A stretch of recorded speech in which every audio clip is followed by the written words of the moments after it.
네, 오늘은 바벨론의 지도자, 바벨론 시대의 지도자 다니엘인데요.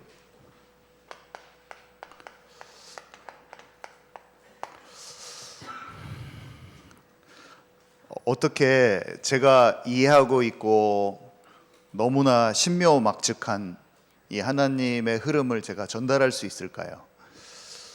성경을 다니엘서를 한 번 읽고, 두 번 읽고, 세 번 읽고, 네 번 읽고, 한 번 가르쳐보고, 두 번째 가르쳐보고, 세 번째 가르쳐보고, 네 번째 가르쳐보는데 할 때마다 저에게 새 은혜와 새로운 것들이 알아져요. 그러니까 제가 하나님이 주시는 계시와 마음을 받지 못하면 전달할 수 없어요. 지식밖에 전달이 안 되는데 내가 읽을 때 큰 영감이 오는 거예요. 큰 영감이 오면서 딱 꿰뚫어지면서 이게 오늘 전달되어지기를 원합니다.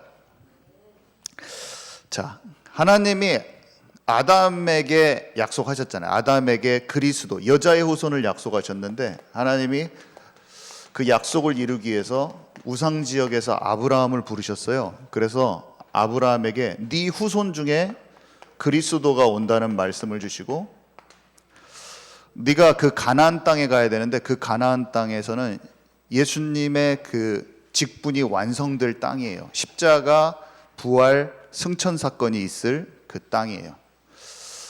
그리고 예루살렘아, 내 백성 예루살렘아, 예수님이 돌아가신 곳, 교회가 생긴 곳, 다윗이 다윗성을 만든 곳 전부 다 같은 자리잖아요. 이삭을 바친 곳, 모리아산 전부 다 같은 곳인데 그곳에 하나님의 모든 역사가 이루어지고 내 백성 되기를 원하는, 인류 전체가 구원받기를 원하지만 그곳에 여호와의 영광이 임하는 하나님의 백성이 실제적으로 세워지기를 원하는 그곳이란 말이에요. 아브라함을 통해서 아브라함이 언약을 잡고 그 후손들이 가장 먼저 그 축복을 누리기를 원하셨어요. 가장 먼저 하나님 자녀의 축복을 누리기를 원하셨어요. 가장 먼저 하나님의 형상이 회복되는 그 백성 되기를 원하셨어요. 가장 먼저 주님과 살아있는 생명적인 관계를 누리는 백성이 되기를 원했어요. 그 백성이 복음을 계속 놓쳤다가 붙잡았다를 반복하는 거예요. 그 백성들이 계속 넘어지고 그 가운데 언약을 붙잡은 그 남은 자, 소수의 남은 자들의 그 계보가 끊어지지 않고 계속 이어지는 것을 우리가 봅니다. 그게 우리까지 이제 오는 것인데, 사람 눈에는 완전 우상 숭배 가운데 멸망 가운데 있는 것 같은데 그 중에 극소수가 언약을 붙잡고 그 언약의 명맥이 이어지는 것을 우리가 보는 거예요. 그게 성경의 내용이란 말이에요. 그 지점들을 볼 수 있어야 되죠. 하나님의 언약이 보여야 되고, 언약을 붙잡은 그 소수의 치열한 영적 싸움들이 보여야 되고, 그것들이 흘러서 어떻게 연결되어져서 그것이 어떻게 명맥을 유지했는가. 그 다니엘이 그 명맥의 그 한가운데 있던 사람이란 말이에요. 그 흐름의 포인트에 있던 사람이란 말이에요. 근데 그게 딱 보여져야 됩니다. 다니엘을 통해서 어마어마한 역사가 일어난 것도 봐야 될 것이고, 그가 많은 것들을 가지고 학문이 통달하고 지혜를 가지고 왕들 앞에 선 것도 봐야 되지만, 그가 무엇을, 어떤 흐름을 붙잡았고 어떤 것을 전달했는가, 하나님의 섭리와 주권이 어떤 형태로 그의 삶에 드러났는가, 이것을 확인할 수 있는 눈이 딱 열려야 됩니다. 아멘이시죠? 그래서 이 아브라함이 창세기 15장에 모든 예언을 다 받았어요. 하나님께서 하실 일을 받았어요. 네 백성들이 강대국의 노예로 있다가 출애굽해서, 그러니까 출강대국 해가지고 장차 그 땅에 가게 될 거야. 모세 때 그게 이루어지죠. 모세 때 하나님이 기억해, 피제사, 희생제사 기억해, 성막에서 그 모든 제사를 하면서 출애굽해서 가나안 땅에 들어갑니다. 여호수아를 통해서 가나안 땅을 정복하죠. 그 땅을 정복해요.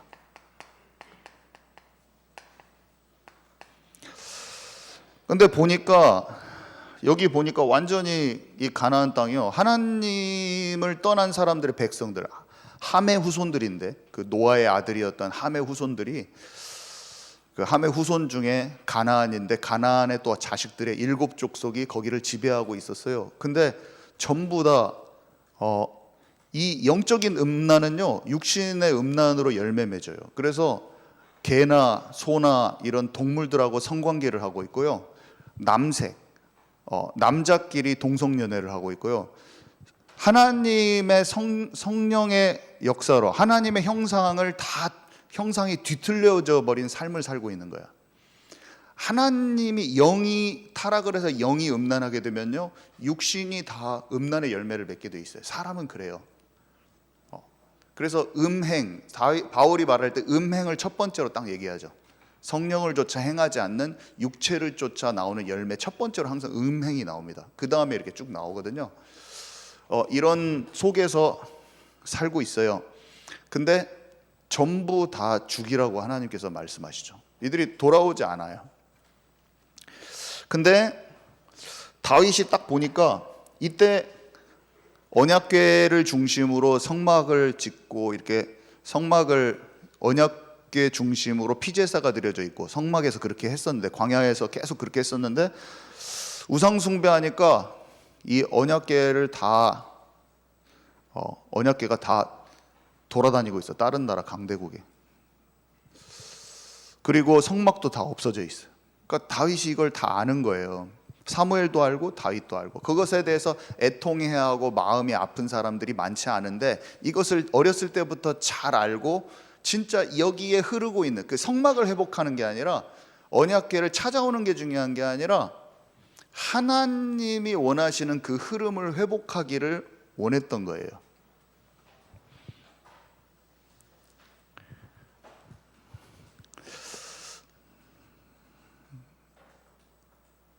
갑자기 머리가 하얘졌어. 자, 이해 가시죠? 그래서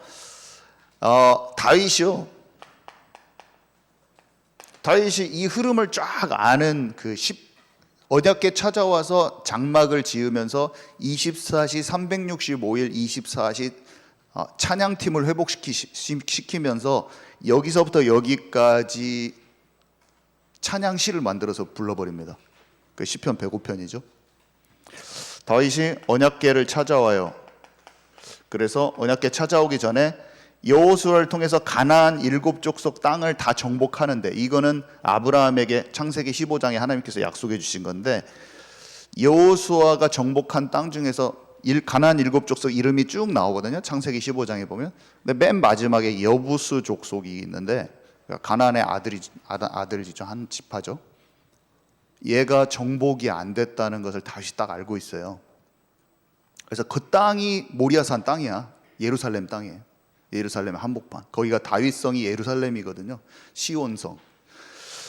근데 바로 자기가 지금까지 고생하면서 쌓아온 모든 군사력, 정치력, 리더십, 자기 있는 부하들, 병력들을 딱 가지고 왕이 되자마자 여부스 족속의 시온산성을 박살내러 딱 들어갑니다. 딱 벼르고 내가 때가 돼서, 내가 힘이 생겨서 저기 아직 정복되지 않은 땅 박살내러 들어간다. 우리가 힘이 없어요. 교회가 약해요. 하나님께서 전 세계가 복음화되기를 원해요. 쫙 준비를 하는 거예요. 여기서 바닥에서 준비를 하는 거예요. 바닥에서 학교 복음화하면서 준비를 쫙 해요. 아이들이 하나씩 돌아와요. 병력들이 모병이 돼서 훈련되기 시작해요. 우리가 세월이 시간이 흐를 수가 있어요. 10년 20년 지내서 이 교회가 탄탄해져 가지고, 청년들이 일어서고 중직자들이 일어서 가지고, 하나님의 백성들이 딱 모아져 가지고, 결국에 정확한 때가 됐을 때 그 힘을, 모든 힘을 딱 가지고 우리에게 아직 세계에 정복되지 않는 그 땅을 향해서 진격을 딱 들어가는 거예요. 남은 땅을 정복하는 저와 여러분 되기 바랍니다. 그게 우리의 환상이고 우리의 비전인 것입니다.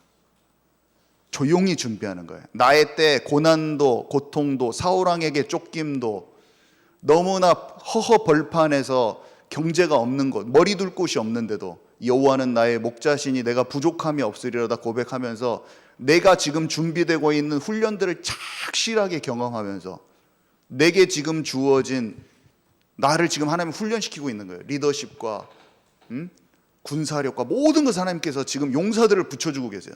그 아둘람 굴에 있던 그 시절에, 엔게디 광야에 있던 그 시절에, 시글락에 있던 그 시절을 통과하면서 준비된 그것을 갖고 하나님이 왕으로 세웠을 때 내 배를 부르게 하고 있지 않고 내 사리사욕을 채우는 대로 딱 가지 않고 그때 총력을 다해서 거기로 딱 돌파가 들어가는 거예요. 우리의 미래입니다. 언약궤 시온산성을 찾아와서 언약궤를 되찾고 다윗의 장막을 짓고 모든 예배를 딱 회복시켜요. 솔로몬 때 다윗이 모든 것을 준비해 놓은 것을 가지고 성전을 건축합니다. 이 성전은 성막이요 피제사가 담긴 곳이요 아브라함이 주신 하나님의 언약이 담긴 곳이요 하나님이 약속했던 여자의 후손의 그 피 언약이 줄줄줄 흐르고 있는 그곳이에요. 하나님 말씀하셨어요. 너희가 나를 떠나면, 모세에게도 말씀하셨어요. 내 목소리를 청종하지 않으면 전쟁이 나고 자녀들이 끌려가고 포로로 끌려가고 너희들이 다 망하고 질병 걸리고 정신병 걸리고 피부병 걸리고 네가 아무리 일해도 메뚜기가 다 먹어버리고 농사에 소산이 없을 것이다. 하나님 또 솔로몬한테 또 말해주신 거예요. 네가 내 집을 짓겠다고 하냐? 이 언약의 흐름을 잘 알고 있니? 네 마음을, 네 그 소중한 마음을 내가 받았다. 내가 너의 나라를 견고케 할 것이요, 네 후대를 내가 책임질 것이다. 네가 하는 것이 아니야. 네가 나의 마음을 소중히 여겼기 때문에 내가 너를 소중히 여기고 너의 삶을 소중히 여기고 네가 하는 모든 일에 내가 함께 할 것이다. 그러나 네가 이 언약을 놓치는 그날에 이 성전이 황폐해야 될 것이고 다 이 성읍이 다 파괴될 것이며 내가 내 백성이라고 했던 그 예루살렘이 다 박살이 날 것이다. 성전과 성이 다 파괴되는 이유는 그거예요. 그래서 이렇게 이 백성들이 하나님을 잘 믿어야 되는데 솔로몬 이후에 우상숭배 천국이 됩니다. 분열 왕국은 우상숭배의 나라나 마찬가지예요. 거의 하나님을 우상숭배를 심하게 해요. 그러니까 하나님이 선지자들을 계속 보내셔서 선지자들이 외치죠. 그게 다 호세아서, 엘리사도 마찬가지고 이사야, 예레미야, 에스겔 전부 다 이 말이에요. 전부 다 돌아오라. 내 백성아 돌아오라. 내가 메시아를 너희들한테 보내겠다는 언약을 잊지 않았으니 내 백성들아 제발 돌아오라. 그 내용이에요. 전부 다.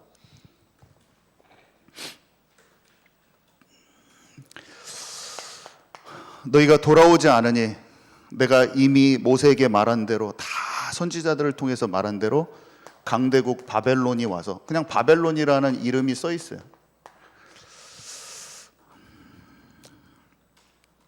이사야서 39장 6절에서 7절. 지금 바벨론이라는 나라가 아직 나타나지 않았어요. 아수르의 공격도 아직 안 받았을 때, 북이스라엘이 아수르의 공격을 받아서 북이스라엘 먼저 없어지고 그 다음에 남유다가 바벨론이란 나라에 느부갓네살 왕이 쳐들어와 가지고 패망을 하거든요. 완전히 성읍이 다 파괴되고 막 다 그 성전 안에 있는 집기랑 그릇이랑 다 가져가 버려. 자기 거기에다 다 갖다 놔. 그 느부갓네살 왕이 다니엘 끌고 가서 다니엘이 그 느부갓네살 왕 밑에 있는 거잖아요. 지금 네부카네자르 2세 역사서에서는 그냥 우리 그 세계사에 나오는 인물이에요. 그 바벨론이 실제 나라니까 바벨로니아라고 나오죠. 이 바벨론에 제가 읽어볼게요. 이사야 39장 6절에서 7절. 이때는 한 250년 전이니까, 바벨론 침공되기 200년 250년 전이니까 전혀 사람들이 모를 때요. 근데 뭐라고 써있냐면 보라 날이 이르리니 네 집에 있는 모든 소유와 네 조상들이 오늘까지 쌓아둔 모든 것이 모두 바벨론으로 옮긴 바 되고 남을 것이 없으리라. 여호와의 말이니라. 또 너에게서 태어날 자손 중에서 몇이 사로잡혀 바벨론 왕궁의 환관이 되리라 하셨나이다 하니. 그러니까 다 쓸어가 버려. 바벨론이란 나라를 이름을 거론하면서 말해요. 그러니까 사람들이 들었겠어요? 아무도 안 들었어요. 미친 소리 하네. 뭔 말도 안 되는, 아예 감도 안 오고 아무것도 감이 안 오는 정도가 아니라, 여러분 생각해 보세요. 갑자기 뭐라고 표현해야지? 옛날에 있었던 나라 뭐예요? 우리나라 발해라는 나라가 갑자기 나와서 우리나라를 250년 후에 다 박살낼 것이다. 만약에 했다고 해봐요. 뭔 소리야, 미친놈이네. 이사야가 그런 취급을 당했어요. 그 취급을 당하는 것을 보좌에 갔을 때 하나님이 이미 말씀해 주세요. 이사야서 6장에 하나님 앞에 갔는데 하나님이 이 내 백성에게 할 말을 내가 누구한테 말하게 할고 저를 보내주세요. 이사야가 말해, 나를 보내주세요. 네가 말해봤자 내 백성이 눈과 귀가 막혀서 듣지 않을 것이다. 그날에 성읍이 다 파괴되고 완전히 작살날 거야. 그렇지만 내 백성이 소수라도 남아있을 거야. 거기에 이 복음의 흐름이 끊기지는 않을 것이다. 그 내용이에요. 그러면서 여기에 잡혀가잖아요. 애들이 잡혀가. 오늘 다니엘서의 배경은 딱 이겁니다. 이 이사야가 말한 여러 가지 예언 중에서도 이사야서 36장 6절에서 7절이 거기가 지금 포인트예요. 지금 느부갓네살 다니엘서 1장의 시작은 이 예언의 성취가 된 것이 그 시작이라고 볼 수가 있어요. 그래서 하나님이 느부갓네살 왕이 와서 예루살렘을 에워싸고 박살을 내버리고 성전을 다 박살내버립니다. 솔로몬이 지은 그 성전이요, 그게 시간이 많이 지났죠. 몇백 년 지나가지고 성전이 아직 있을 때인데, 그때 느부갓네살 왕이 박살을 내버려요. 성전을 박살내고 예루살렘 성도 다 박살내요. 그 상황 속에서 잘생기고 귀족 애들을 데리고 가는 장면이 다니엘서 1장에 그대로 써 있죠. 다니엘서 1장 앞부분을 읽어보세요. 그러면 애들을 데리고 갔어요. 자기 일 써먹으려고, 공무원 시키고 나라 잘 다스리려고, 그쪽 나라를. 그래서 정확히, 자, 그러면서 오늘의 얘기를 간단하게 봅니다. 그래서 다니엘이요, 왜 뜻을 정했나요? 다니엘이 바벨론 문화에 잠식당하지 않으려고 거기에서 이교도들, 거기선 다른 바벨론은 마르둑이라고 하는 다리 달린 뱀을 섬겼거든요. 그래서 이 마르둑이라는 신을 섬기고 또 각종 많은 신들을 섬겼는데, 거기다 제사를 지냈어요. 근데 거기에다가 막 고기 희생제사, 걔네들도 희생제사를 지내. 그러니까 짐승 잡아가지고 막 바치고 하거든요. 근데 그 고기하고, 그 떡이 고기야, 그 우상에 드려진 고기하고 술, 포도주하고 같이 먹으라고 한 거예요. 그러니까 그 영적인 흐름이 뻔할 뻔짜 우상 문화 속에 있다는 것을 자기는 마음을 정한 거예요. 그거를 음식을 안 먹어야겠다, 먹어야겠다 안 먹어야겠다, 그거보다 내가 음식을 안 먹은 게 아니라 그 문화가 밀고 들어온 것을 나는 철저하게 거부한 거예요. 아주 사소한 거를, 작은 것을 거부해 버린 거예요. 그냥 그런 것도 내가 받아들이기 싫은 거예요. 근데 왜 그랬냐면요, 70년 만에 회복된 것을 알았어요. 이게 70년 만에 바벨론 포로에서 회복된다는 걸 알았어요. 다니엘이 잡혀가가지고 오래 살았거든요. 할아버지까지. 그때 말년에 막 기도하고 할 때는 이미 거의 이제 돌아갈 때가 왔다는 것을 알고 있었어요. 왜냐하면 고레스 왕 때 1차로 보내주거든요. 70년 만에. 근데 다니엘이 고레스 왕 때까지 살아 있어요. 고레스 왕한테 직접적인 영향을 미칩니다. 오늘 좀 이따 얘기하겠지만, 자, 바벨론의 포로 기간이 70년이라는 것은 예레미야의 글을 다니엘이 읽었다라고 성경에 기록되어 있죠. 다니엘서 아마 8장에 써 있을 건데 몇 장인가 확실치가 않네. 8장인 것 같아요. 예레미야의 글을 읽었어요. 당연히 이사야의 글도 읽었죠. 모세오경 같은 것도 다 있었기 때문에 다 읽었단 말이에요.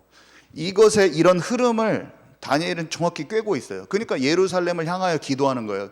내 백성 예루살렘아, 예수님의 마음을 알기 때문에 하나님의 백성들이, 그곳에 메시아가 올 땅이요, 하나님의 백성들이 그렇게 있기를 원했는데 그 백성들이 다 우상 숭배해서 너무나 가슴이 아픈 거예요. 예수님이 예루살렘아 예루살렘아 하셨던 것처럼 하나님의 백성들이 이렇게 됐습니다. 하나님의 백성들이 언약을 놓치고 관계가 깨져서 이렇게 다 포로로 끌려갔어요. 하나님, 제 마음이 너무 아파요. 하나님, 내 백성들을 용서하옵소서. 내 백성들을 치유하옵소서. 그게 다니엘서 9장의 기도 내용입니다. 다니엘이 막 울면서 죄를 뒤집어 쓰고 기도하는 그 내용이 다니엘서 9장의 내용이에요. 이사야의 글을 알았죠. 이스라엘을 회복시킨다는 것을, 하나님이 이스라엘을 회복시킨다는 것을, 결국에 회복시킨다는 것을 알았어요. 새 일을 행할 것이다. 하나님, 내가 그 사람이 되게 하옵소서. 출애굽했던 것처럼 이 강대국 바벨론에서도 사단에 속한 자, 사단의 나라에 속한 자가 아니라 여호와 하나님의 나라에 속한 자들이 나올 것이다. 하나님, 내가 그 사람 되게 하옵소서. 내가 그 사람 되게 하옵소서. 성읍이 다 황폐하고 무너질지라도 그루터기는 남아있을 것이니 하나님, 내가 그 그루터기 되게 하옵소서. 내가 생명의 새 순을 다시 전하는 자 되게 하옵소서. 내가 이 나라에 갇힌 자 되지 않기를 원합니다. 그게 다니엘의 기도의 내용이란 말이에요. 하나님, 많은 사람들이 오해하고 있어요. 출애굽할 때도 민족적인 해방이 아니잖아요. 그냥 하나님의 그런 메시지들이 그냥 정치적으로 민족적으로 해방되는 것만 아는 사람도 있을 수도 몰라요. 하나님, 저는 하나님의 나라에 속한 자가 되기 원합니다. 영적으로 출바벨론 하기 원합니다. 육신의 출바벨론이 아니라 영적인 출바벨론 하기를 원합니다. 이렇게 기도하는 거예요. 메시아가 반드시 온다는 걸 알았어요.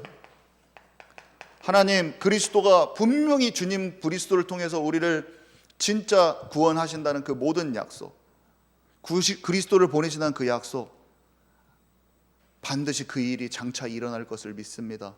예루살렘은 70년 만에 다시 회복될 것이요, 하나님의 그 계획을 정확히 아는 거예요. 회복될 것이 분명한 것이요, 그 땅에 반드시 메시아가 올 것입니다. 하나님 그 계획을 잊지 않으셨습니다. 그래서 회개합니다. 사람들은 모르지만 사람들은 회개할 수 있는 것을 몰라요. 다니엘이 국가를 위해서, 민족을 위해서 자기가 회개해요. 하나님, 자기도 회개해요. 나 자신의 깊은 회개를 합니다. 다니엘서 9장에 하나님, 내 자신, 저를 진짜 이것을 깊이 아는 자 되기를 원하고 내 나라와 내 백성들이 진짜 돌이키기를 원합니다. 다니엘서 9장의 내용이에요. 자, 그래서 다니엘은 하나님의 학문도 주셨지만 지혜도 주셨어요. 그러니까 왕을 지도했다고 그랬잖아요. 왕을 지도할 만큼. 왜냐하면 왕들이 다, 여러분 세상에 나가면 하나님과 진짜 함께 하잖아요. 그러면 세상에서는 사람들이 아무리 권력이 많고 자리가 높은 곳에 있어도 전부 다 문제투성이로 살고 있습니다. 자기를 해결할 수가 없어요. 먹고 사는 문제, 자기 자리 지키기도 힘들고, 약육, 강식, 권모, 술수, 세계의 역사는요 서로 죽이고, 서바이벌이라고 하잖아요. 제가 서바이벌. 문제가 닥치면 옆에 있는 사람 다 죽이려고 그래. 느부갓네살 왕이 꿈을 꿨는데 꿈이 불안한 거야. 니네 이거 해석 빨리 안 갖다 바치면 다 죽일 거야. 딱 다 죽인다고 해요. 그거는 느부갓네살 왕이 꿈이라는 것이 왔는데 불안한 거예요. 그게. 그러니까 자기의 그 똥줄이 타잖아요. 그러니까 내가 마음이 불안하니까 옆에 있는 사람 다 죽여버릴 거야. 여러분들 사회생활 하다가 뭔가 내가 약간 구석에 몰렸어, 코너에 몰리잖아요. 그러면 여러분들 옆에 친하던 동료들, 부하들 다 죽일 겁니다. 여러분들, 내가 그게 진짜 해소되지 않으면 옆에 있는 사람 다 죽일 거예요. 여러분, 그 선택을 할 수밖에 없어요.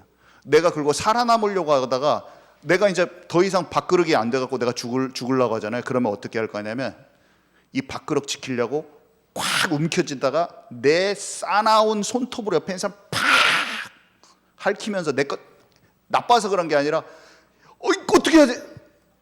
놓치면 안 돼. 나 죽잖아. 그러다가 옆에 있는 사람 콱 핥히는 거예요.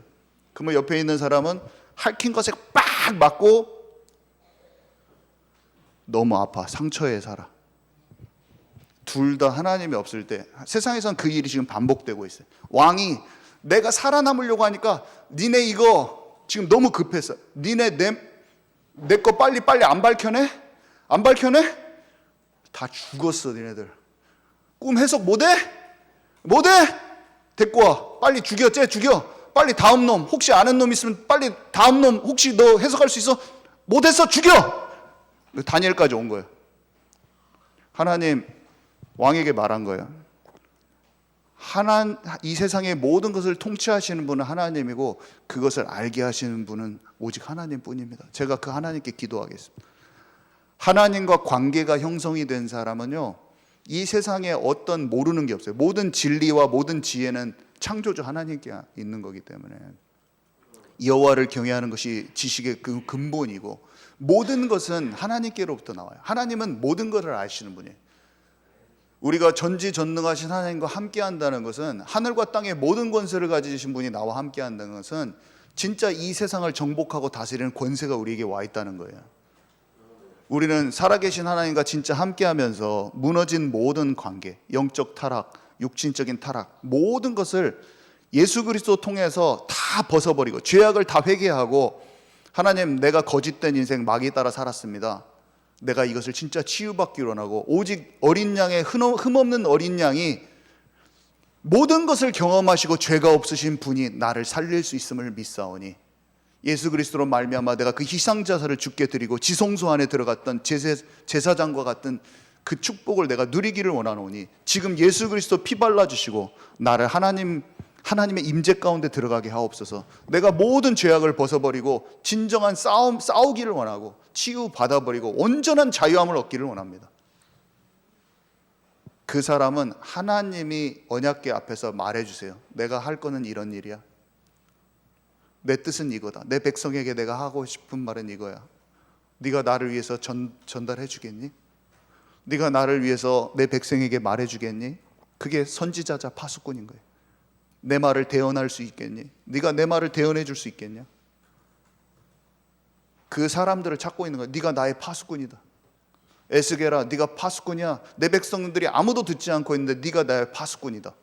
에스겔아, 다니엘아, 네가 나의 파수꾼이야. 하나님이 우리를 파수꾼 삼기를 원하시는 거예요. 파수꾼이라는 단어를 하나님이 사용하셨잖아요. 벨사살 왕이요, 그러니까 그 꿈이 미래 제국들이 어떻게 움직일 것인가, 그 신상 꿈이요, 강대국들이 어떻게 전환되는가, 마지막 때에 어떻게 돌이 날라와가지고 하나님 나라가 이루어지는가, 다 우상단지 나라를 부시고 그 내용을 알려주거든요. 근데 이 사람이 정신 못 차리고 내 나라가 다 금인데 은도 데모한데 동도 데모한데 철도 데모한데 내 나라가 계속 존속해야겠구나. 그래가지고 그렇게 만드는 거예요. 그 높이가 66이잖아요. 66. 적그리스도 나라를 자기가 만들고 싶은 거야. 내가 사단의 나라에 속한 내 머리, 그 바벨론 자기 머리를 끝까지 다 금으로 다 만들어버려요. 그리고 세워버려요. 그 전에 회개하는 듯해요. 와, 니네 하나님 진짜 놀랍다, 대단하다 그래놓고 바로 얼마 안 지나고 이것을 봤더니 들었더니 맞는 것 같긴 하는데 내 나라가 존속돼야겠구만. 금으로 다 만들어. 여기 절해. 절 안 하면 다 죽일 거야. 듣고도 그거를 안 가. 느부갓네살. 나중에 느부갓네살 회개합니다. 7년 동안 짐승같이 바깥에 살다가 와가지고 나중에 회개. 여러 번 다니엘이 하나님께서 다니엘을 통해서 말해주죠. 신비한 글씨가 출현하는데 하나님의 심판이란, 불안해가지고 벨사살 왕이 막 또 난리를 치는데 심판이라는 걸 알려줘요. 다리오 왕은 어땠어요? 다리오 왕은 막 신하들이 막 권모술수, 밥그릇 싸움 하고 있어요. 밥그릇 싸움 하고 막 시기 질투. 그러니까 사자굴에 있었던 그 사건을 통해서 왕을 실제로 인도받도록 도와줍니다. 근데요, 진짜 중요한 게, 결정적인 게 있어요. 오늘 보니까 다니엘서 6장 26절에서 28절인데, 결정적으로 거기 28절에 보면 이렇게 써 있어요. 이 다니엘이 다리와 왕의 시대와 바사 사람 고레 왕의 시대에 형통하였더라. 이게 뭐냐면은, 이 다니엘이 고레스 왕 때까지 있었다고 그러는데, 고레스 왕이 이런 사실이 있었다는 것을 전에 들었을까요, 몰랐을까요? 다 똑같아요. 그 메데 바사가 다리오 왕도 다스리고 고레스 왕도 함께 다스리고 있어요. 메데 바사라는 나라가 바벨론에서 페르시아로, 바사로 전환되기 전에 중간에 있던 나라인데, 그때는 통치를 같이 했어요. 그 왕들이 많이. 근데 그때 다리오 왕도 있었고 그 옆에 다 고레스 왕 살고 있었어. 근데 이사야가 고레스 왕이 성전 재건하는데 다 도와준다고 그랬거든요. 고레스라는 사람이 이름을 거론을 해요. 진짜 신기하게. 고레스라는 왕이 250년, 300년 후의 인물인데, 400년 후의 인물인데, 그 사람의 이름을 거론하면서 그 사람이 나타나서 성전 재건을 도와줄 것이다. 그리고 에스라서 1장을 보면은 그 고레스 왕이 나는 하나님의 뜻으로 이것을 여러분들을 돌아가게 도와줍니다라고 막 나옵니다. 그 내용이. 고레스 왕 실제 키루스 대제, 실제 인물이에요. 역사서에 다 나오는 왕입니다. 근데 그 왕이 페르시아의 왕이라는 게 역사서에, 세계사에 다 나와요. 근데 이 사람에게 실제적으로 다니엘의 삶 속에 일어났던 풍성한 하나님의 역사가 영향을 미쳤을 뿐만 아니라, 많은 학자들이 실제로 그 관계가 만날 수 있는 관계였어요. 바로 옆 동네야. 다리오 왕이 고넬스 왕하고 친해. 그래서 이사야의 글들을 읽었던 것, 그것들이 어떻게 성취됐는가를 실제로 전했을 것이라고 많이 생각합니다. 저도 그렇게 믿어요. 충분해 그럴 일이, 정황이. 바로 옆 나라요. 근데 다니엘이 여기 살고 있는데 고레스 왕. 그러니까 고레스 왕이 괜히 내가 이사야가 말한 대, 그래서 막 하늘의 진짜 창조주요 전능하신 하나님이요 막 그런 고백을 에스라서 1장에 막 하거든요. 고레스 왕이. 근데 그것을 왜 했냐고 사람들이 생각하냐면, 다니엘이 분명히 전했을 거예요. 하나님의 사람들이 이렇게 해서 우리나라가 이렇게 됐는데, 이렇게 포로되고 있는데 살아계신 하나님께서 이런 이사야 선지자나 에레미야 선지자를 통해서 말씀하셨고 70년 만에 회복되는데 당신의 이름이 찍혀 있는데 그 나라의 헌 왕이 도와준다고 돼 있어요. 당신입니다. 하나님 나에게 이렇게 역사하셨어요. 내 삶 속에 이렇게 역사하셨어요. 왕들에게 이렇게 역사하셨어요. 이걸 보고도 하나님 믿지 않겠습니까? 내 뇌피셜인데 분명히 이렇게 했어요. 고레스 왕이 하나님을 막 높이면서 에스라 1장 읽어보세요. 이 백성들, 이 유대인들이 귀환하기를 허락하고 내가 다 지원해 주겠습니다. 이렇게 나옵니다. 왜 생판 모르는 강대국 왕이 그러냐고. 여러분 진짜 신기해요. 제가 말했잖아요. 하나님의 언약의 흐름이 있고 그곳에 하나님의 사람들이 배치되어 있는데, 그 배치된 하나님의 사람들이 정말로 하나님을 집중하고 세상에 동화되지 않고 마음을 지키면, 하나님의 섭리와 주권 가운데 일어나는 하나님 나라의 그 일이 그 인생 가운데 성취되면서 강력하게 정복하고 다스리면서 하나님의 언약의 흐름 속에 직소 퍼즐과 같은 하나님의 그 퍼즐 조각을 완성시켜 버리는 거예요. 그래서 그것이 동작시킵니다. 하나님의 흐름을 동작시켜요. 나의 삶의 인생의 한 조각이 하나님의 흐름을 동작시켜요. 이 마지막 때 똑같아요. 이 마지막 때 전 세계를 복음화하시고 하나님 예수 그리스도가 재림하기 전에 하나님 나라의 마지막 성도들이 움직일 때 나에게 그 빅소 퍼즐이 있고 우리 교회에 할당된 하나님 나라의 일이 있는 것을 알아야 돼요. 우리는 기도 속에서 오로지 기도에 힘쓰니라 하나님의 나라가 내 안에 임하게 하옵소서. 하나님의 이 시대의 마지막 시대에 출 바벨론의 역사, 출 세상 나라의 역사 가운데 하나님의 흐름 속에 내게 맡겨진 걸 찾아서 그 하나님 나라의 일이 이루어지게 하옵소서. 여러분 절대 놓치지 마시고 그것을 진짜 깨닫고 응답받는 저와 여러분 되기 바랍니다. 주님 감사합니다. 언약의 흐름과 남은 자의 흐름에 대해서 받았습니다. 오직 성령으로 역사하여 주셔서 모든 걸 찾아내는 우리 모두가 되게 하옵소서. 예수 그리스도 이름으로 기도합니다. 아멘.